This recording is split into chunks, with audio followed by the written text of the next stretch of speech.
focus our attention on the nation's economic mainstay, which is oil and gas. Of course, we know what has happened over the last few weeks, the controversy, the Dangote controversy, the quota issue. And of course, if you go outside of your home, you see the long queues that we see at filling station in most part of the country. I'm being joined by Dan Kunle, who is an energy financial expert and a former technical advisor to a former Minister of Petroleum. Thank you so much indeed, Mr. Kunle, for joining us tonight. Thank you very much, Okembalwe. It's a great pleasure to be here. Great privilege. Thank you so much. Appreciate it. This is your hot seat. Yeah.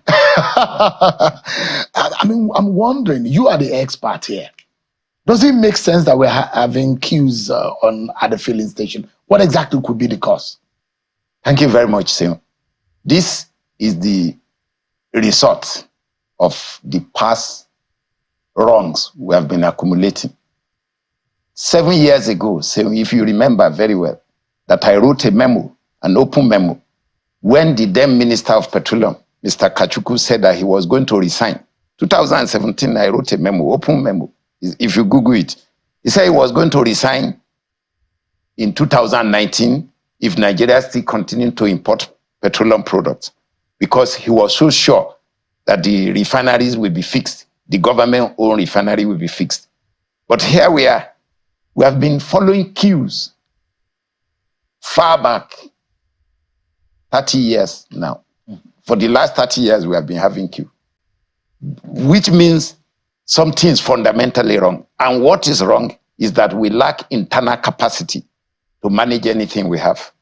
That is just the problem we are having. So we have the petroleum reserve, we have gas, we have oil reserve in large volume, very good compared to our population, very good. We are very endowed. We can be sufficient.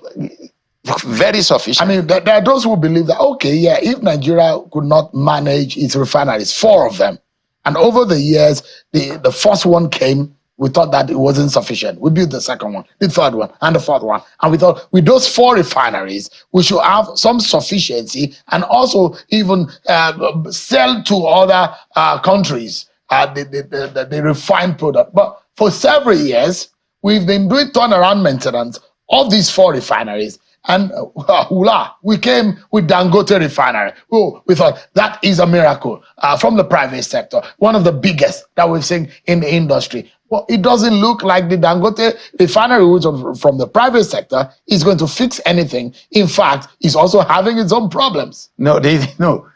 Look, Sheung, since independence in 1960, Dangote Refinery is the first mega industrial project that is putting us on the status of economic sovereignty. Our political sovereignty and economic sovereignty since 1960 has never been as concretized as the completion of Dangote Refinery. It's the most significant achievement since 1960. Really? Yeah. And I will prove it. Even not Ajaokuta is a child's play. Ajaokuta is a child's play. Ajaokuta never rose up. LLNG is just a unit of Dangote Refinery. LLNG in Bonny. So that's how it's just big a Dangote unit. is. Yes, exactly. So this is the only man that is emancipating us economically. And I will give you the entire value chain of that refinery. The value chain of that refinery, from the cracking unit of crude to the petrochemical unit to all the byproducts. Nigeria, for the first time, we are going to have our economic sovereignty. If it works well. It has to work. But Dangote, it must work. Can Dangote Refinery, products refined from Dangote Refinery, can it sufficiently feed Nigeria for all its finished product needs? Yes, for now. At this stage of our development and the population growth, yes. Because the 4 government-owned refineries combined, the small one in Port Harcourt built in 1965, the bigger one built in 1988, and the Warri Refinery built in 1978, Kaduna 1980, combined will not give Nigeria more than maybe 20 million liters per day of petrol. So that is the 4 combined. And today Nigeria is consuming maybe about 40 million. Dangote Refinery alone will do about 50 million liters of petrol per day. So that means he's going to secure this country. And because the rate at which electric vehicle is coming, the energy balance will just make us to succeed in transiting to electricity. What we get from Dangote Refinery in the next 5 to 10 years will help us to transit to electricity. But if this is the case, I mean, you are the expert here, and there are a whole lot of arguments about the Dangote Refinery, the status, what the quota in which it will get. Our understanding that about 350 or 450 barrel is what can be given by the NNPC to Dangote. Is that right? Yeah. So you see, whatever volume or quantity they want to give, look, NNPC that is supposed to give it, are you sure they even have the capacity to give? NNPC does not produce petroleum crude oil. NNPC just manages documents for us. It's a clerical entity. That whole place is just a bureaucratic clerical entity. They don't produce. They have 60% in some of these assets. They have 55% in some of these assets. But they produce nothing. Show me one rig they have. They don't, even the GMD himself, how many times have he been to the rigs? He's a politician now. He just go about following politicians. It's not a technocrat you don't think anymore. He's doing so a good they job? cannot give. You don't think they cannot Mele give what Kyari they is don't doing have. a good job? Which good job is he doing? No, but because we pretend in this country we don't say the truth. Which good job is the Mele man has doing? gotten a second. His team has shot. failed the country. How do you mean? His team has failed the country. That would be unfair failure. if you cannot substantiate what you mean by that. What can I not substantiate? For the last 10 years, have you hit 2 million barrels per day with your reserve? Is it Mele Kyari's fault? Is it Mele Kyari's fault? It's the system. If you are the head, you resign. If it is not working, you resign. In a civilized society with this level of outcry, the voice of man is the voice of God. You will resign. You will resign. In fact, he's embarrassing the president. He cannot give 300,000 or 400,000 to Dangote. Where will he get it? Really? Unless he moves out of the 1 million, unless, 1.1 unless million the president directs Mele to release all the assets he's sitting on and allow private investors to enter it and look for money and produce and sweat those assets. This guy is sitting on empire. Is Mele Kyari the problem of For me, bad leadership is a problem for the country and for NNPC. But his principal, the man that appointed NNPC him, don't think that Mele Kyari does a bad job. Because he's being fed with lies. People who hold public offices lie to be there. To sustain their offices. I will respect your knowledge about the industry. I have reasonable knowledge to. But I'm worried about your criticism of Mele Kyari because there are those who believe that it's not about him. It's not about him as a person. Whoever is there that is failing, it's like having a team. If you have a team to face Arsenal or Man U, and the team is not winning in 10 years, won't you change the team? Will you retain them if you are the manager? The president, our president, is being misled. Is being fed with rumors. President Tinubu should wear his crystal glasses. And look properly. But the president is the minister of petroleum resources. Is it not the information they give him he works on? I'm telling you, look, there are assets that this guy is sitting on that can bring out crude. What kind of assets? I mean, acreages that will bring out, if you open them up and free the environment, you bring resources out now that will feed Dangote Refinery. This country can produce 3 million barrels per day. So we are producing less than half of How our can capacity. We be doing 1.3, 1.3, 1.4? Even if you add the condensate, 1.6, as the president said. How do we even produce 2.5, not talk of 3 million a year? We can get to 2.5 if you free the system. You know the adage that says, somebody, I think it was Malam Nasir El-Rufai or the Emir of Kano, Sanusi, says that if you don't kill NNPC, NNPC will kill Nigeria. 60% of the macroeconomic problem of Nigeria is NNPC. I say it. How do you then deal with that? We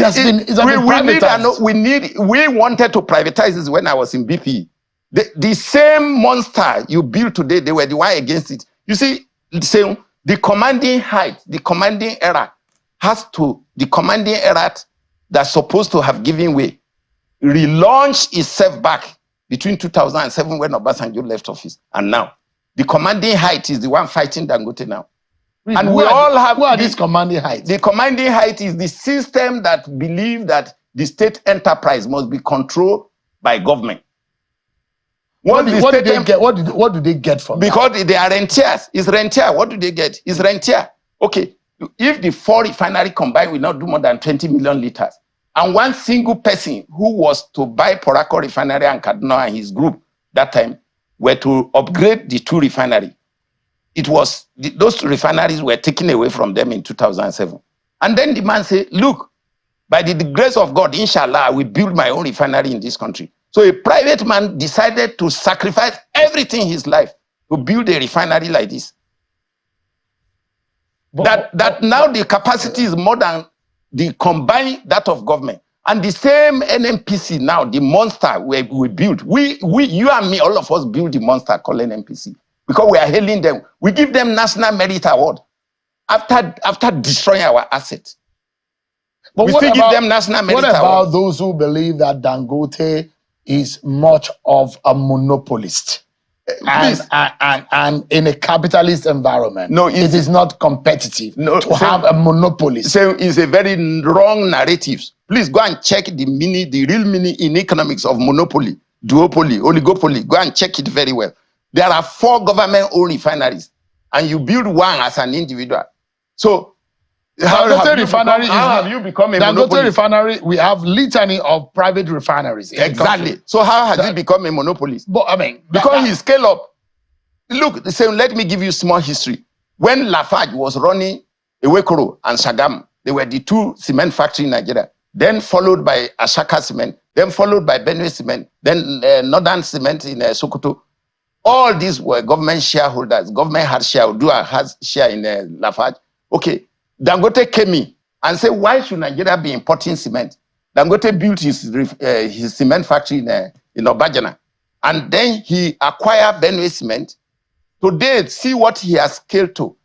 Before, saying we had 4 major banks in Nigeria. All government had share. We privatized the shares. Today, how many banks are in Nigeria? Because we issue licenses.